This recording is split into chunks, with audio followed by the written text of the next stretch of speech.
and welcome back to the Crochet Crowd. In today's tutorial we're going to be working on fingerless mitts or wristies or gloves or whatever you want to call them.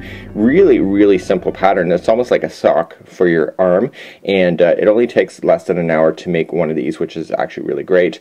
I used the Red Heart Curly Q yarn, and this yarn stretches, and when it stretches, which I'll show you in just a second, it is absolutely amazing. So it's been designed to have a stretch so that it matches your arm. Now what if you don't want your fingers exposed? You can always go to the dollar store, get some really cheap gloves just like so for $1 or less, and then just wear them underneath your gloves just like so. The colors that you're seeing today, this is Calypso and it's a little bit brighter. This one over here is Patchwork, and this one's Mixed Berries, but there's also 6 more colors you can choose in the Red Heart Curly Q line. If you can't find this in the stores, you can always go to redheart.com in order to make some fingerless gloves. So let's get started on this tutorial. So let's go over the basics of this. The Curly Q does stretch, and this is what it will look like. In the tutorial here, the length of the total length here is 8.5 inches, and it is 3.5 inches wide before we stretch it over your top of your hand. So you just simply can put it on. Now the glove area over here, the fingers, this is just made as we go. So when I did it, I just put it onto my hand before I sealed in the mid area here, and when I was crocheting around, I simply just reached around and put my thumb in so that I could determine the hole size. So you can do that as you're going. This glove is for either side, so it doesn't matter which side you're working on it. You just gotta wear it on the opposite side, which is really quite a fabulous idea. The yarn is Curly Q, and this yarn stretches, so this is what this yarn will look like. So this is the non-stretched.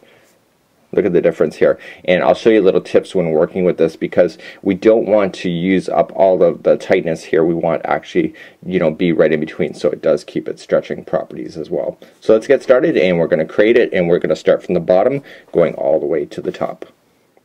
In this tutorial we're going to be using a size 6.0 millimeter crochet hook, size J, and you need only 1 ball of the Curly Q here, but you know what, if you're more comfortable, go and get 2. The distance that you have going up on your arm, that's up to you, so if you want to make it even more, that's up to you, but you will need more yarn, so that's where that second ball comes into play. So let's begin. We're going to do a slip knot, and I'm going to assume that you know how to crochet at this point. There's other tutorials that are slower, and what we want to do is that we want to be careful with how we're operating with the Curly Q, that we don't just use up all of the stretch when we're working with it. So here's the beginning. We're going to chain 23. 1, 3, 4, 5, 6, 7, 8, 9, 10, 11, 12, 13, 14, 15, 16, 17, 18, 19, 20, 21, 22, and 23. And how I determined it when I made it is that I kind of put it around my arm, and I could determine whether it was a good enough hole in order to get my hand through it, just like so. We're now just going to slip stitch to the beginning chain to form a ring, just like this, and we just want to slip it through both. And to get and see some of these stitches, you are going to need to stretch it in order to see it. So now what I want you to do is chain up 2, so 1 and 2, and then I want you to go all the way around this into the stitches for just a simple double crochet. So go all the way around. The way that this whole pattern works is that it's a never-ending circle. The way that we're going to be doing it is that we're just going to continue to go round and around without slip stitching, because God forbid we see slip stitching when you are wearing gloves. So I've come up with a way to go round and round without having a slip stitch, but also maintain your counts at the same time. So continue to double crochet all the way around this ring. So I've come all the way back around, and you should have 24 double crochets. You require 24 because we need an even number, and as you see in the next rows ahead, we're going to be doing this rib stitching that appears on both sides of this glove. This actually adds to be creating like an elastic effect on top of your wrist. So let's begin. We're not going to slip stitch at the end of this. Essentially what we're going to be doing is that we're just going to, where the very first one is, we want to make sure that the top here is matching. So if there's a slight twist to it, the top would then sink underneath. So you just want to make sure that it's completely going all the way around. So now let's just, we're going to start off, and we're just going to go into the front post only. So going into the very first one, we're not going to slip stitch, we're just going to immediately go into the first post that you go from the front post double crochet, and just do it that way. Okay, so we went into the front post. I know it doesn't look like it, but it is. Okay, now we want to double crochet into the back post of the very next one. And what we want to do is we want to alternate back and forth on these posts for 3 revolutions. So the next one is the front post, just like so. So we're coming in from the front and the back, not the tops. And this is going to create the nice ribbed cuffs that appear in these gloves. So continue that all the way around, and you will see, you can tell when you're back all the way around because of the fact that this is where the starting and stopping point is, and we want to kind of pay attention to that, and we want to revolve around this 3 times doing the same effect to create the length of the cuff, just like you see here. So continue that, and also I'm going to be flipping this inside out at this point, just like so. I find it easier to crochet on the outside like this instead of looking beyond the project and crocheting on the other side of the ring. So that's up to you if you want to do it that way as well. So continue that, and we'll meet back up. So do 3 revolutions of this, and we'll meet back up and we'll start the next part. So I'm going to show you a cheating technique of almost all the way back around. What happens if you end up with 2 of these posts that are on the front side? So for example, we were going back and forth, front to back, front to back. What you can do, and I did this during the tutorial sample as well, is that you can simply, if you got 2 that are in the row and you don't want it to be noticeable, all you can just do is go behind both of them and just double crochet to grab them together, just like so, so that you end up pulling them into one. And that's just a last minute resort, so I'm just saying to you that you don't need to pull it out all the time. You can actually cheat a little bit as well. But I did do it right, and we're just going back and front, front and back. And so the next ones are, it's just matching. So I've just completed the first revolution. I've already back to where I started. This one's on the front. You can see the next one is on the back because it's kind of sunk in, and then front back. And in this revolution plus the next one, you just want to match it. So if it's on the front this time, just keep it on the front. The next one is clearly on the back, so we just want to come around the back part, just like that. Next one's on the front, and so on. So I'm going to meet you back up. So I'll revolve around this time plus one other, and we'll meet back up, and we'll actually start the next process of your glove. My 3 rows are now complete, and it is now time to move on to the next layer, which is really easy. You're going to notice that there's a step right here at the bottom. We're going to be doing a single crochet around that at the end of this project, so don't let that bother you right now. Let this string hang out because that's really indicating to you where you want to stop and start. So I'm on the last stitch here before. You can clearly see it. This is the beginning here. And now for the next 11 rows, I want you just to double crochet yourself around as normal. And you can see that this is actually going to be very quick. It's going to be very easy. So you just continue to go around and around and to the point that you have 11 rounds. So what you can decide is that if you want it longer, your mitts to be longer, then all you just have to do is just add more rounds to at this point. And if you want it shorter, then you can just obviously subtract it out. But I found that 11 is actually a really good number at this point. So just double crochet yourselves until that you get 11 rows done, and you can just count from this row up. It's actually very easy to do that. So continue, and we'll meet back up where we're going to start the thumb and the hand area. So I've now done 11 rows, and I'm now ready to do the thumb area. If you've already done one, you will want to be very conscientious because chances are you probably tried this on. So you want to make sure that if you've done this one, that you really probably haven't tried it on yet, that it will be stretching around. So you want to make sure that both are the exact same size, and that if one has been stretched a little bit, that you are looking at it and making an educated decision. So this is how I did the thumb. It's very simple. Just put your hand inside the glove to the point where the actual area right here is matching. Just turn your glove just like that. Now to do the thumb area, all you have to do is put your crochet hook in, and you just have to just turn your hand over and just reach down and just determine what happens if you grab everything here. Is the hole going to be too tight? I would say that it's too tight at this point. You can see that the stretch is going too much. So just move it down and just try that. That looks to me more acceptable. So what I'm just going to do is that I'm just going to hold the area where the hook went into and just take that glove off, just like so. And I just want to use that hole as a double crochet. So I'm going to double crochet across into that same hole that I was just in. Okay, make sure you get actually to a stitch, not in between the posts.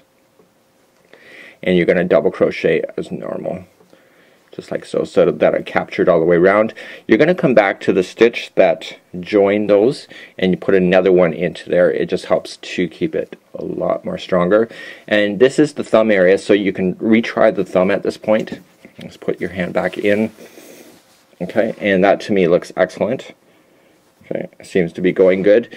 And what we want to do now is go around the thumb area, and every time we're going around a stitch in the thumb area, I want to make sure I'm putting 2 stitches into each one. You know, your thumb kind of goes in and out, up and down, and what you want to do is provide a little more stitches to compensate for that, so that it can wrap around your thumb depending which angles that you're moving your thumb. So each one is going to get 2 double crochets inside as you work around the thumb area.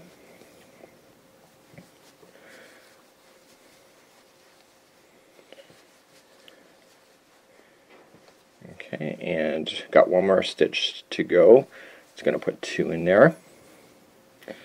Now you've already joined this over to the other side, so what we want to do is that we want to double crochet this side, but we also want to extend back to the other side, to where the other side stitch was, to help really give that thumb a really good center spot, and put 2 in there as well, so that the thumb area has now just been secured. So the thumb area, you can see that it's kind of leaning out, and that's excellent. And now for the remainder of this revolution, all the way back to the thumb, we're just going to put in a double crochet into each, and do that when we back up, where we'll start the next revolution. We are almost done at this point. So we're now coming all the way back to the thumb area, and we just want to double crochet, but we're not going to go over the thumb anymore. The thumb is done. So what we want to do is that we want to capture the stitch that's in between. Okay, this is the one that jumped over. We want to capture the one right in the middle of the thumb, so just come right on the inside of it, just like that. And we want to capture the other one on the other side of the thumb. Okay, and that really helped it secure into position. And now we just want to continue to revolve around one more time, and what we're going to just do then is just finalize this edging off, and then we're going to go back to the cuff area and finish that off, and this glove would be considered done at this point. So just go around back to the thumb area, and I'll show you what to do next. I'm coming around to the thumb area, and it's the last stitch before I hit the thumb right on top, and so I'm just going to single crochet myself 2 times into the next 2 stitches, and then I'm going to slip stitch for 3 stitches, and then fasten off and weave in the ends, so like that. So it does a nice tight edge, just like so. And we're going to grab our scissors, cut, pull up, and then we just have to weave in the ends at this point, and the yarn does a great job of really hiding in this loose ends, and you can do a much better job weaving in the ends. So why don't you do that? And what we want to do now is turn it over, and we want to deal with this whole bottom section of putting another single crochet around the cuff. Okay, to do the cuff, I'm just going to start off with a slip knot, just like so.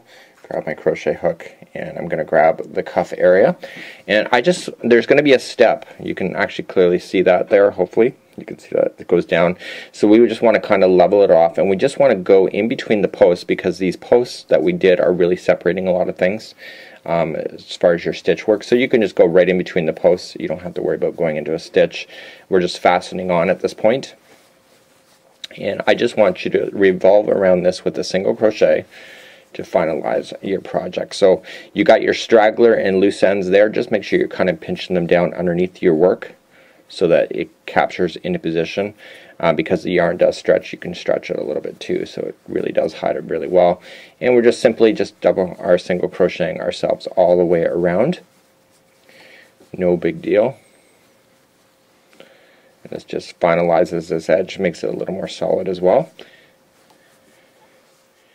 And this is a very easy, simple project. I'm amazed how easy it was. I tried fingerless gloves way back about 3 years ago. I wasn't successful. I just wasn't getting it right, and it just looks sloppy. I think the stretchy yarn here, the curly Q, is helping me to look like a superstar at this point because of its stretching capabilities.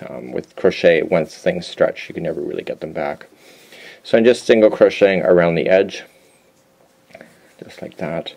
And then I've already got the next one in, so we're just going to finalize it with a slip stitch at the end. Slip, slip, and cut this yarn. And then fasten off and weave in your ends just like so.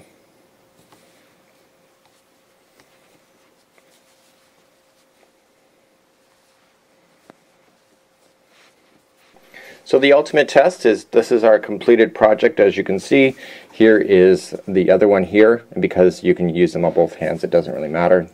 That's what you have. So now you can just try them on. And do you have a matching set? Are they comfortable? And voila, you now have matching gloves that are fingerless. And this is a perfect opportunity to make these for a great gift for somebody, or even for yourself. These are actually really warm because it's a bulky classified as 6 yarn. These are really amazing. So thank you so much for joining me today. On behalf of the Crochet Crowd, we hope you have a super day.